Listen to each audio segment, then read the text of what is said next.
कैलाशबाट शिव झ्याप्प पोखरामा अवतरण चाहिँ किन हुनु पर्यो?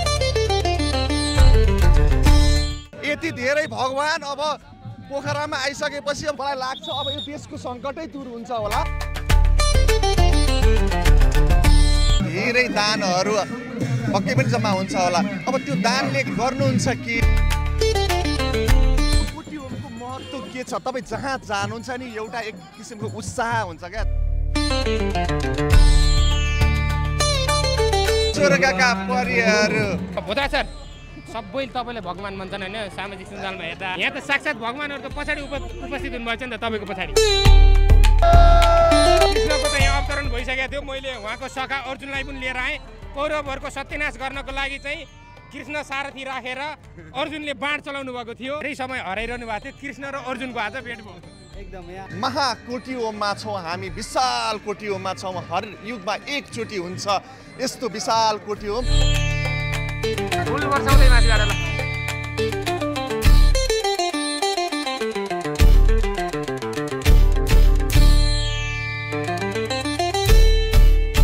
यति बेला पोखरामा सञ्चालन भइरहेको छ विशाल कोटीहोम, जुन यस कोटीहोमका सङ्कल्पकर्ता हुनुहुन्छ बाल योगेश्वर विजय कृष्णमूर्ति महाराज र उहाँको सङ्कल्पमा यो सञ्चालन भइरहेको आजदेखि पोखरामा कलश यात्रा हुँदैछ। भक्तहरूको सहभागिता भिडभाड यहाँ उपस्थिति छ र यो प्रकृतिको शुद्धिका लागि, वायुको शुद्धिका लागि, मानव मनको शुद्धिका लागि र विश्व कल्याणका लागि कोटीहोम छ, जहाँ जडीबुटी हवनहरूबाट हवन गरिन्छ। विशाल शोभा कलश यात्रामा देवी प्रतिभाज्यूको पनि आगमन, चैतन्य महाप्रभुको आगमन हुँदैछ। भारतबाट शङ्कराचार्य स्वामीहरू, महामण्डलेश्वर स्वामीहरूको आगमन हुँदैछ। यहाँ सयौं सन्त महन्तहरूको उपस्थिति रहनेछ। देवी प्रतिभाज्यू आज यो भव्य शोभा कलश यात्रामा सर्दै देवीज्यूलाई हामीले स्वागत गर्दैछौँ। हजारौं भक्तहरूको उपस्थिति छ। यति धेरै माया छ, पोखरेली भक्तहरूको यति धेरै साथ छ। यहाँ भक्तहरूलाई के भन्नुहुन्छ? सबै भक्तलाई हृदयको गहराईबाट खूब खूब आभार, धन्यवाद। और यही माया गर्दै जानुहोस् और आफ्नो सनातनको लागि मर्मिट्न तयार हुनुहोस्। कोटीहोम सञ्चालनमा आइरहेछ नि, आर्थिक लाभ लिनको लागि यो गरेको अवस्था हो कि? मलाई त्यस्तो लाग्दैन। एउटा जस्तो बच्चा बच्चीहरूको सेवा भइरहेको छ, वृद्ध वृद्धाको सेवा भइरहेको छ, धर्मको जागरण भइरहेको छ, धर्मप्रति आस्था राख्नेहरूलाई एक ढिक्का बनाउने कर्म भइरहेको छ। यस्तो यही पवित्र कर्म। यो जुन संस्थाले यो सञ्चालन गरिरहेछ नि, त्यो संस्थाले गरिरहेछ के कहाँ सेवा गरिरहेछ के छ? यो मानव सेवा फाउन्डेसनले भक्तपुरमा छोरीको घर ज्येष्ठ नागरिक आश्रम, त्यसै गरी ललितपुरमा मामाको घर अनाथ आश्रम, जहाँ अहिले 86 जना बच्चा बच्ची हुनुहुन्छ र दर्जनौं आमा बाबा हुनुहुन्छ। यी सबै सनातनीहरूको जागरणका निम्ति र वैदिक सनातन धर्मको शङ्ख घोषका निम्ति यो कार्य प्रारम्भ भइरहेको छ। कोटीहोमको महत्त्व के छ? तपाईँ जहाँ जानुहुन्छ नि एउटा एक किसिमको उत्साह हुन्छ क्या जनतामा, हिन्दू धर्म मान्नेहरूमा। यसको महत्त्व के छ? हवन गर्नाले वातावरण शुद्ध हुन्छ, मन शुद्ध हुन्छ, बुद्धि शुद्ध हुन्छ। यति बेला त भगवानै भेटिनु भयो त। शिवजी तपाईँ? हजुर म शिव। पार्वतीजी दर्शन। नमस्ते, दर्शन राधे राधे। सबैभन्दा पहिले त हामीले गणेशलाई हो पुज्ने। एकदम सर्वप्रथम पूजित भनेकै गणेश भगवान हुनुहुन्छ। दर्शक पनि यति बेला म पोखरामा छु र पोखरामा कलश यात्रा भइरहेको छ। उहाँहरू चाहिँ नारायण, शिव, कृष्ण, गणेश सबैजना भगवान यहाँ बिचमा ओसो सन्यासी म छु। एकदम गौरवान्वित फिल भएको छ। प्रणाम भगवान। प्रणाम। तपाईँ चाहिँ कुन भगवान? नारायण? नारायण। नारायण। विष्णु? विष्णु, वैकुण्ठको अधिपति विष्णु। आज पोखरामा तपाईँलाई 81 अवतरण हुनुपर्नेको आवश्यक चाहिँ किन रह्यो? यो हाम्रो पोखरामा कोटीहोम हुँदैछ, सतकुण्डे कोटीहोम, उसैको लागि हामीलाई आह्वान गरियो। हजुर, त्यसै कारण हामी अवतरण भइन्छ। कैलाशबाट कतिखेर आउनुभयो पोखरा? म भर्खरै आएँ कैलाशबाट। भर्खरै आउनुभएको होइन? हिँड्दै कुरा गरौँ शिवजी। अब शिवजीलाई त के प्रश्न गर्नु, तपाईँ त अन्तर्यामी हुनुहुन्छ, भित्र कुरा सब थाहा पाउनुहुन्छ। देशको अवस्था किन यस्तो भयो होला? सबैले धर्म छाडेर। सबैले धर्म छाडे है? धर्म छाडे। अब चाहिँ विधर्मीहरूको सर्वनाश गर्न शिवको अवतरण भयो पोखरामा। भनौँ न, अब धर्म सर्वनाश गर्न भन्दा पनि विधर्मीहरूको सर्वनाश भन्दा पनि विधर्मीहरूलाई धर्ममा ल्याउनलाई चाहिँ धर्ममा ल्याउन, पाठ सिकाउन, धार्मिक पाठ सिकाउन चाहिँ हजुर हामीले। अनि पार्वती त सँगै हुनु आइपुग्नु भयो, नाम लिँदा बित्तिकै प्रकट हुनुभयो। प्रणाम हजुर। शिवजीको साथ दिँदै तपाईँ नि कैलाशबाट झर्नुभयो। कपडामा त अझै हिउँ लाएर सेतै छ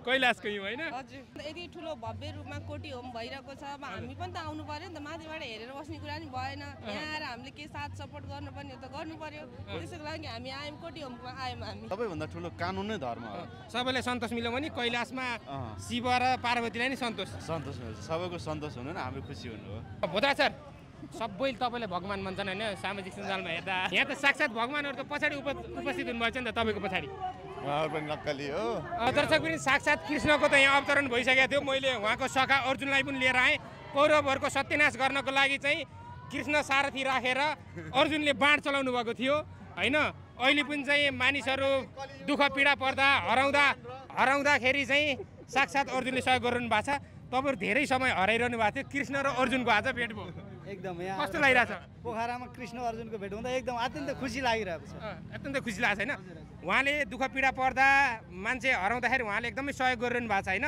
साक्षात् कृष्ण पनि अवतरण भइसक्नु भयो अब त उहाँलाई हराएको मान्छे खोज्न दुःख गर्न पर्दैन उहाँले यो निरन्तरता गरिरहनु भएको छ अझै निरन्तरता गर्दै जान्छ भगवान् कृष्णको साथ अहिले चाहिँ कलियुगमा अर्जुनको बाणले मात्र काम गरेन अब कृष्ण साक्षात् उपस्थित भएर सुदर्शन चक्र घुमाउनु पर्ने स्थिति छ क्या अहिले अब स्थिति आयो भने त्यो पनि घुमाउनलाई अगाडि तपाईँले चाहिँ आफ्नो सखा भगवान् श्रीकृष्णलाई भेट्दा चाहिँ कस्तो लागिरहेको छ हजुर पनि के हँसाउनुहुन्छ एकदमै खुसी लाग्यो पहिलो कुरा उहाँहरूलाई भेट्न पाउनु यो रूपमा उहाँहरूले एउटा आफूलाई व्यक्त गर्न सक्नु आफूलाई प्रस्तुत गर्न सक्नु नै राम्रो कुरा हो एकदमै सम्मान गर्छु हजुरले आफ्नो लोक संस्कृतिलाई जोगाउन हाम्रा संस्कारहरूलाई जोगाउन जुन प्रयास गर्नु भएको छ यो एकदमै अतुलनीय छ आज यो भेष बन्न सक्नु यो कला देखाउन सक्नु जो कोहीले सक्दैन नि म चाहेर सक्दैन उहाँले चाहेर सक्नुहुन्न त्यस कारण यो विशिष्ट छ यो विशिष्ट कलालाई सम्मान सबै हामी असल बनाऊ भन्ने चिज हो गण्डकी कोटी होममा हजुरको यो उपस्थितता गर्व लाग्यो धेरै व्यक्तित्वहरू यस्ता देखिनु भएको छ सबैप्रति मेरो सम्मान अहिले चाहिँ तपाईँहरू सत्ययुगबाट छुट्नु भएको थियो होइन त्रेता सत्ययुगबाट अर्जुन र कृष्ण छुट्नु भएको थियो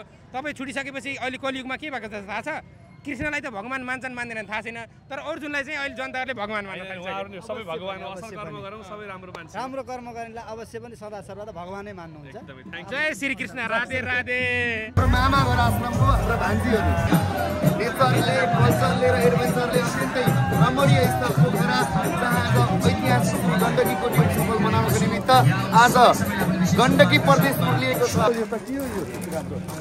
यो चाहिँ विशेष सनातन वैदिक सत्य सनातन हिन्दू धर्म सँगसँगै ओमकार परिवार हिन्दू बौद्ध जैन किराँत मस्टो सम्प्रदाय मान्ने मातृभूमि नेपालमा भएका जति पनि प्राचीन सभ्यता रीतिरिवाज चाडपर्व संस्कृति हाम्रा परम्परा जे छन् ती सबैको प्रतिनिधित्व गर्छ यो कोटी होममा आएकोले अब यो कोटी होम यति विशाल छ कि यहाँ त धेरै दानहरू पक्कै पनि जम्मा हुन्छ होला अब त्यो दानले गर्नुहुन्छ कि अलिकति खुलाइदिनुहोस् एकदम अहिले हुन त यो विशाल कोटी होम ज्ञानमा करोडौँ खर्च छ र यसको मूल उद्देश्य भनेको विश्वको कल्याणको लागि आम नेपालीको सुख शान्ति र समृद्धिको लागि सँगसँगै मानव सेवा फाउन्डेसन अक्षय कोष स्थापना गर्ने र अहिले ललितपुरमा सञ्चालित मामाघर आश्रम भक्तपुरमा सञ्चालित हाम्रो जो छोरीको घर ज्येष्ठ नारी आश्रमको सहयोगार्थ यो कार्यक्रम छ र यहाँका हरिहर मन्दिरको सर्वाङ्गीण विकासको लागि कैलाश धामको विकासको लागि मुक्तेश्वरको विकासको लागि